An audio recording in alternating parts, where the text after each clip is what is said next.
Hello friends, detail जी के classes में आपका स्वागत है। हम लोग मध्यकालीन इतिहास कवर कर रहे थे, जो कि हम लोग किरण की वन लाइनर अप्रोच सामान्य ज्ञान से मध्यकालीन इतिहास को कवर कर रहे हैं। इसके और भी वीडियोस आ चुके हैं। अगर आप लोगों ने वो वीडियो नहीं देखा है तो डिस्क्रिप्शन बॉक्स में जाके आप लोग देख सकते हैं, वहाँ पे लिंक दिया हुआ है। आज हम लोग पढ़ेंगे तुगलक वंश के बारे में। दिल्ली सल्तनत में 5 वंश आते हैं, 2 हम लोगों ने कवर कर लिया है। आज तीसरा है तुगलक वंश, और तुगलक वंश का कार्यकाल था 1320 से 1414 ईस्वी तक। तो आज हम लोग इसे ही देखने वाले हैं। तो आइए शुरू करते हैं तुगलक वंश। तुगलक वंश 1320 से 1414 ईस्वी तक। पहला, गयासुद्दीन तुगलक। गयासुद्दीन तुगलक का कार्यकाल 1320 से 1325 ईस्वी तक था। फर्स्ट पॉइंट देखते हैं।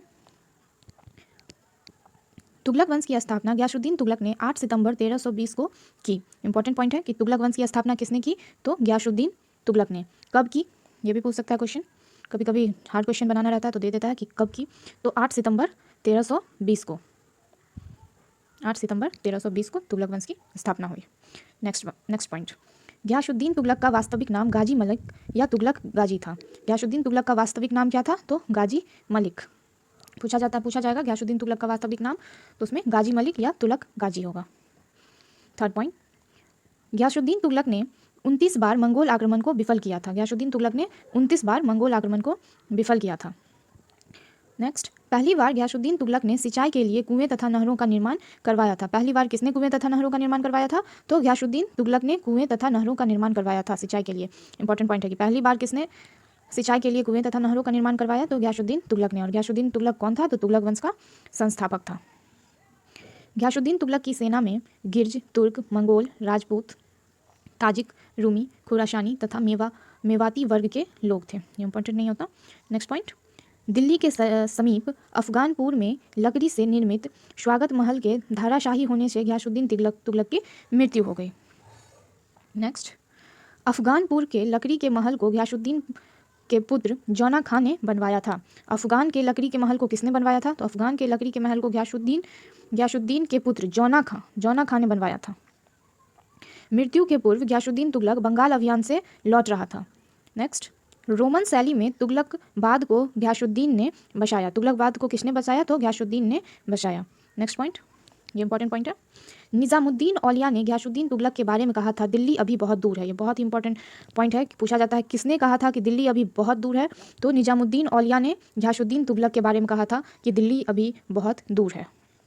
अब तुगलक वंश के सेकेंड शासक मोहम्मद बिन तुगलक, ये भी बहुत इंपॉर्टेंट शासक है, मोहम्मद बिन तुगलक, जिसका कार्यकाल 1325 से 1351 ईस्वी तक था। फर्स्ट पॉइंट, मोहम्मद बिन तुगलक 1325 ईस्वी में दिल्ली की गद्दी पर बैठा। मोहम्मद बिन तुगलक दिल्ली की गद्दी पर कब बैठा, तो 1325 ईस्वी में मोहम्मद बिन तुगलक दिल्ली की गद्दी पर बैठा। नेक्स्ट, मोहम्मद बिन तुगलक का वास्तविक नाम क्या था, तो मोहम्मद बिन तुगलक का वास्तविक नाम जौना खां था। पूछा जाता है ये क्वेश्चन, मोहम्मद बिन तुगलक का वास्तविक नाम क्या था, तो जौना खां। नेक्स्ट पॉइंट, दिल्ली सल्तनत के सभी सुल्तानों में मोहम्मद बिन तुगलक सर्वाधिक शिक्षित, विद्वान और योग्य था। दिल्ली सल्तनत के सभी सुल्तान, दिल्ली सल्तनत में जितने भी सुल्तान हुए उसमें मोहम्मद बिन तुगलक जो था, तुगलक वंश का मोहम्मद बिन तुगलक, ये सर्वाधिक शिक्षित, विद्वान था और योग्य था। नेक्स्ट पॉइंट, मोहम्मद बिन तुगलक का नाम कई संज्ञाओं से जोड़ा जाता है। अंतर विरोधों का विस्मयकारी मिश्रण, अंतर विरोधों का विस्मयकारी मिश्रण, रक्त का प्यासा अथवा परोपकारी। मोहम्मद बिन तुगलक का नाम कई संज्ञाओं से जोड़ा जाता है। क्या है वो सब, तो अंतर विरोधों का विस्मयकारी मिश्रण, रक्त का प्यासा अथवा परोपकारी। नेक्स्ट पॉइंट, मोहम्मद बिन तुगलक का शिक्षक मौलाना गयासुद्दीन था। मोहम्मद बिन तुगलक का शिक्षक कौन था, तो मौलाना गयासुद्दीन था। नेक्स्ट पॉइंट, मोहम्मद बिन तुगलक ने अपने चचेरे भाई फिरोज तुगलक को नायब बारबक पद प्रदान किया था। नेक्स्ट पॉइंट, मोहम्मद बिन तुगलक का साम्राज्य 23 प्रांतों में बटा हुआ था। मोहम्मद बिन तुगलक का साम्राज्य कितने प्रांतों में बटा हुआ था, तो 23 प्रांतों में बटा हुआ था। नेक्स्ट पॉइंट, मोहम्मद बिन तुगलक ने दोआब क्षेत्र में कर की मात्रा में वृद्धि लागू की। मोहम्मद बिन तुगलक ने दोआब के क्षेत्र में कर की मात्रा में वृद्धि लागू की। नेक्स्ट पॉइंट, मोहम्मद बिन तुगलक ने कृषि के विकास के लिए दीवाने कोही विभाग की स्थापना की। दीवाने कोही विभाग क्या था, तो कृषि विभाग था। किसने इसकी स्थापना की थी, इंपॉर्टेंट पॉइंट है। दीवाने कोही की स्थापना किसने की, तो हमारा आंसर होगा मोहम्मद बिन तुगलक ने। और दीवाने कोही था क्या, तो दीवाने कोही एक कृषि के विकास के लिए एक विभाग था, जो कृषि के विकास के लिए मोहम्मद बिन तुगलक ने बनवाया था। नेक्स्ट पॉइंट, दिल्ली की राजधानी बदलकर देवगिरी मोहम्मद बिन तुगलक ने ले गया? दिल्ली की राजधानी बदलकर देवगिरी कौन ले गया? तो मोहम्मद बिन तुगलक ले गया। नेक्स्ट पॉइंट, देवगिरी का नया नाम दौलताबाद रखा गया। देवगिरी का ही नया नाम क्या रखा गया? दौलताबाद रखा गया। देवगिरी को कुबतुल इस्लाम भी कहा गया है। नेक्स्ट पॉइंट, मोहम्मद बिन तुगलक ने पुनः दौलताबाद से राजधानी बदलकर दिल्ली में स्थापित किया। मोहम्मद बिन तुगलक ने फिर क्या किया? पुनः दौलताबाद से राजधानी बदलकर कहाँ स्थापित किया? दिल्ली। और कितने ईस्वी में? तो 1335 ईस्वी में। ये क्वेश्चन बहुत इंपॉर्टेंट पूछा जाता है कि मोहम्मद बिन तुगलक ने किसने पुनः दौलताबाद से राजधानी बदलकर दिल्ली कर दी? तो आंसर होगा मोहम्मद बिन तुगलक ने। कितने ईस्वी में? तो 1335 में। नेक्स्ट पॉइंट, अपनी तृतीय योजना के अंतर्गत मोहम्मद बिन तुगलक ने सांकेतिक मुद्रा का प्रचलन करवाया। अब मोहम्मद बिन तुगलक ने, ये भी इंपॉर्टेंट क्वेश्चन है कि सांकेतिक मुद्रा का प्रचलन किसने करवाया? तो मोहम्मद बिन तुगलक ने सांकेतिक मुद्रा का प्रचलन करवाया। नेक्स्ट पॉइंट, ये वीवीआई पॉइंट है, वेरी वेरी इंपॉर्टेंट है। 1333 ईस्वी में इब्न बतूता मोहम्मद बिन तुगलक के शासनकाल में भारत आया था। ये क्वेश्चन पूछा जाता है कि इब्न बतूता किसके शासनकाल में भारत आया था? तो मोहम्मद बिन तुगलक के शासनकाल में इब्न बतूता भारत आया था। और इब्न बतूता भारत कितने ईस्वी में आया था? तो 1333 ईस्वी में इब्न बतूता मोहम्मद बिन तुगलक के शासनकाल में आया था। वेरी मोस्ट इंपॉर्टेंट है ये। नेक्स्ट पॉइंट, ये भी इंपॉर्टेंट है। इब्न बतूता के किताब उल रहला लिखी। इसमें अपनी यात्रा का विवरण दिया। इब्न बतूता के बुक का क्या नाम था? तो रहला। और उसमें इब्न बतूता ने क्या लिखा था? तो अपनी यात्रा का विवरण दिया था इब्न बतूता ने। तो ये क्वेश्चन आता है कि इब्न बतूता ने किस बुक को लिखा था? तो रहला को। और इसमें उसने क्या लिखा था? तो अपनी यात्रा का विवरण दिया था। चलिए नेक्स्ट पॉइंट, बर्नी के अनुसार मोहम्मद तुगलक की 5 मुख्य योजनाओं का विशेष रूप से उल्लेख करता है। बर्नी के अनुसार मोहम्मद बिन तुगलक की 5 मुख्य योजनाओं का विशेष रूप से उल्लेख करता है। तो आइए हम लोग देखते हैं कि मोहम्मद बिन तुगलक के 5 ऐसे वो कार्य क्या थे। फर्स्ट, दोआब मुद्रा जारी करना। मोहम्मद बिन तुगलक का फर्स्ट कार्य क्या था? दोआब मुद्रा जारी करना। दूसरा था देवगिरी को राजधानी बनाना। तीसरा सांकेतिक मुद्रा जारी करना। चौथा खुरासान पर आक्रमण। और पांचवा कराचिल की ओर अभियान। ये उसके 5 मुख्य योजना थे। किसके? मोहम्मद बिन तुगलक के। Next point,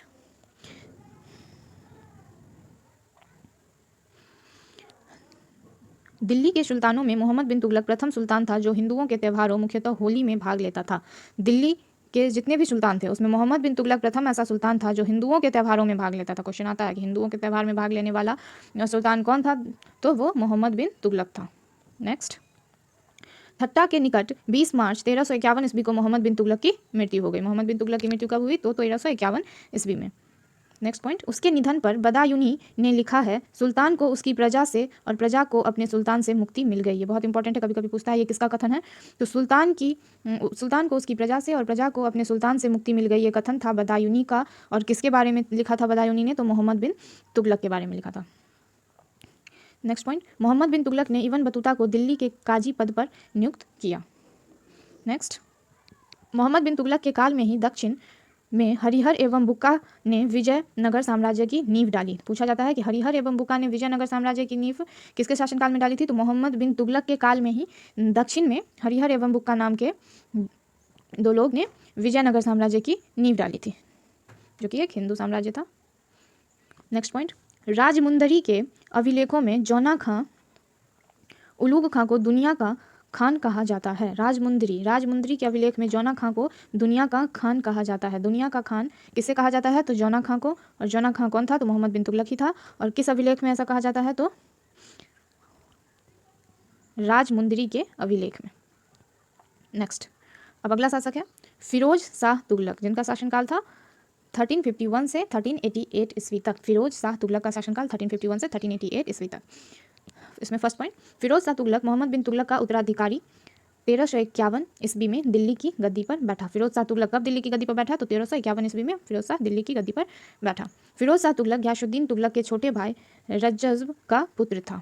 next point, Firoz Shah Tughlaq का राज्याभिषेक सर्वप्रथम थट्टा के तत्पश्चात दिल्ली में हुआ। फिरोज शाह तुगलक का राज्याभिषेक सर्वप्रथम थट्टा में और तत्पश्चात दिल्ली में हुआ, 2 बार हुआ था।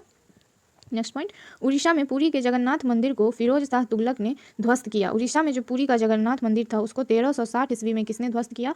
तो फिरोज शाह तुगलक ने उड़ीसा के पुरी के जगन्नाथ मंदिर को ध्वस्त किया था। नेक्स्ट पॉइंट, नगरकोट के प्रसिद्ध ज्वालामुखी मंदिर को फिरोज शाह तुगलक ने ध्वस्त किया। एक तो उड़ीसा के पुरी के जगन्नाथ मंदिर को ध्वस्त किया, सेकंड नगरकोट के प्रसिद्ध ज्वालामुखी मंदिर को भी किसने ध्वस्त किया? तो फिरोज शाह तुगलक ने कब? 1361 ईस्वी में। नेक्स्ट पॉइंट, फिरोज शाह तुगलक ने 24 कष्टदायक करों को समाप्त कर दिया। फिरोज शाह तुगलक ने क्या किया? 24 कष्टदायक करों को, कर जो लिया जाता था ऐसे ऐसे 24 कर को उसने समाप्त कर दिया। नेक्स्ट पॉइंट, फरिश्ता के अनुसार फिरोज शाह तुगलक फारसी, अरबी, तुर्की, तेलुगु, कन्नड़ और मराठी भाषा का ज्ञाता था। फिरोज शाह तुगलक को इतने भाषाओं का ज्ञान था, क्या सब? तो फारसी, अरबी, तुर्की, तेलुगु, कन्नड़ और मराठी भाषा। नेक्स्ट पॉइंट,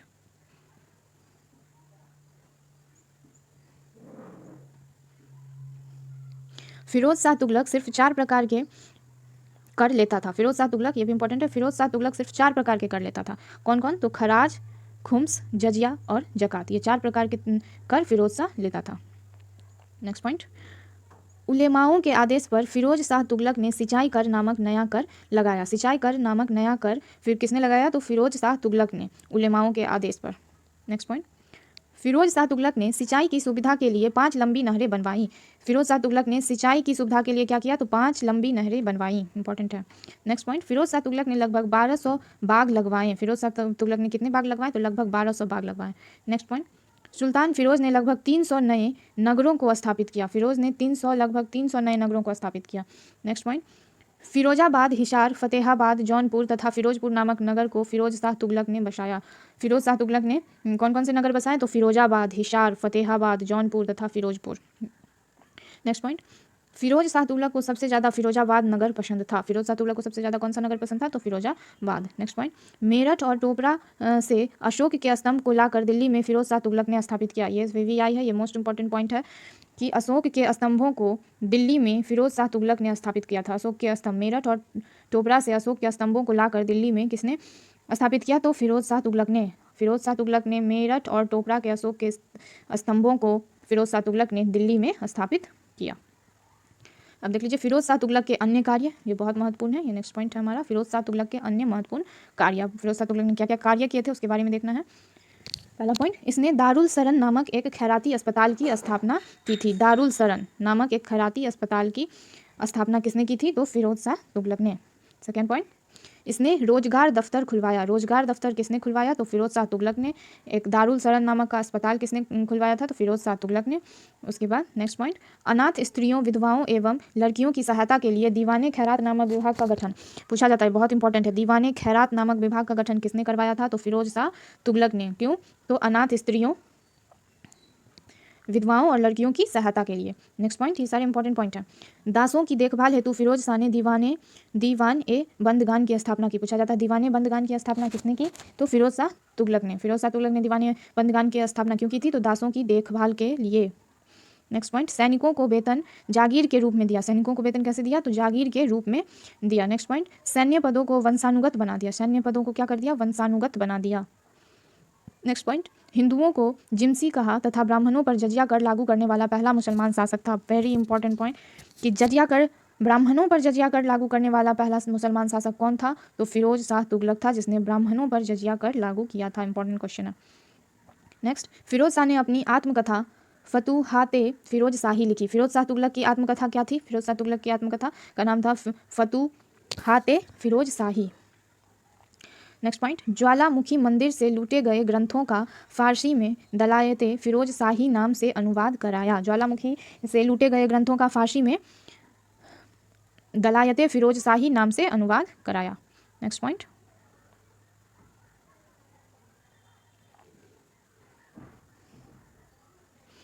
उसने तांबा एवं चांदी के मिश्रण से निर्मित सिक्के जारी करवाए, जिसे अर्धा एवं बिख कहा जाता था। किसने? फिरोज शाह तुगलक ने। फिरोज शाह तुगलक ने तांबा और चांदी के मिश्रण से निर्मित सिक्के जारी करवाए थे, जिसे क्या कहा जाता था? तो अर्धा एवं बिख कहा जाता था। नेक्स्ट पॉइंट, फिरोज शाह तुगलक ने शशगानी नामक सिक्का चलाया। फिरोज शाह तुगलक ने शशगानी नामक सिक्का चलाया। पूछा जाएगा कि शशगानी नामक सिक्का किसने चलाया? तो फिरोज शाह तुगलक ने। नेक्स्ट पॉइंट, फिरोज शाह तुगलक की मृत्यु 1388 ईस्वी में हो गई। फिरोज शाह तुगलक की मृत्यु कब हुई? तो 1388 ईस्वी में। नेक्स्ट पॉइंट, फिरोज शाह तुगलक को मध्यकालीन भारत का पहला कल्याणकारी निरंकुश शासक कहा जाता था। पहला कल्याणकारी निरंकुश शासक किसे कहा जाता था? तो फिरोज शाह तुगलक को कहा जाता था। नेक्स्ट पॉइंट, हेनरी इलियट तथा एली फिंस्टन ने फिरोज शाह तुगलक को सल्तनत युग का अकबर कहा। ये वेरी इंपॉर्टेंट है कि सल्तनत युग का अकबर कौन था? सल्तनत युग का अकबर कौन था? तो फिरोज शाह तुगलक था। सल्तनत युग का अकबर किसे कहा जाता है? तो फिरोज शाह तुगलक को कहा जाता है। और पूछेगा कि ऐसा किसने कहा था? तो हेनरी इलियट तथा एलिफिंस्टन ने कहा था। हेनरी इलियट तथा एली फिंस्टन ने फिरोज शाह तुगलक को सल्तनत युग का अकबर कहा जाता था। एक अकबर था मुगल युग में और सल्तनत युग का अकबर फिरोज शाह तुगलक को कहा जाता था। नेक्स्ट पॉइंट, तैमूर ने दिल्ली पर 1398 ईस्वी में नसीरुद्दीन महमूद के समय में आक्रमण किया। तैमूर ने कब आक्रमण किया? किसके समय में? तो नसीरुद्दीन महमूद के समय में। और कब किया? तो 1398 ईस्वी में। नेक्स्ट पॉइंट, तुगलक वंश का अंतिम शासक नसीरुद्दीन महमूद था। तुगलक वंश का अंतिम शासक कौन था? तो नसीरुद्दीन महमूद। और प्रथम शासक कौन था तुगलक वंश का? वो आप लोग मुझे कमेंट बॉक्स में बताइएगा कि तुगलक वंश का प्रथम शासक कौन था। मलिक सरवर, नेक्स्ट पॉइंट है, मलिक सरवर नामक हिजड़े ने जौनपुर नामक स्वतंत्र राज्य की स्थापना की। जौनपुर नाम के स्वतंत्र राज्य की स्थापना की किसने की? तो मलिक सरवर नामक हिजड़े ने जौनपुर नामक स्वतंत्र राज्य की स्थापना की। तो इस तरह आज हम लोगों ने तुगलक वंश देख लिया। इससे पहले हम लोगों ने खिलजी वंश भी देखा है। इससे पहले वाला वीडियो अगर आप लोगों ने नहीं देखा है तो आप लोग डिस्क्रिप्शन बॉक्स में लिंक है, वहाँ से देख सकते हैं। अब शाम तक तुगलक वंश के कुछ मोस्ट इंपॉर्टेंट क्वेश्चन जो एनसीईआरटी पे आधारित होंगे उसके वीडियो आ जाएगा। तो आप लोग प्लीज़ चैनल को सब्सक्राइब जरूर कीजिएगा, लाइक ज़रूर कीजिएगा। Thank you.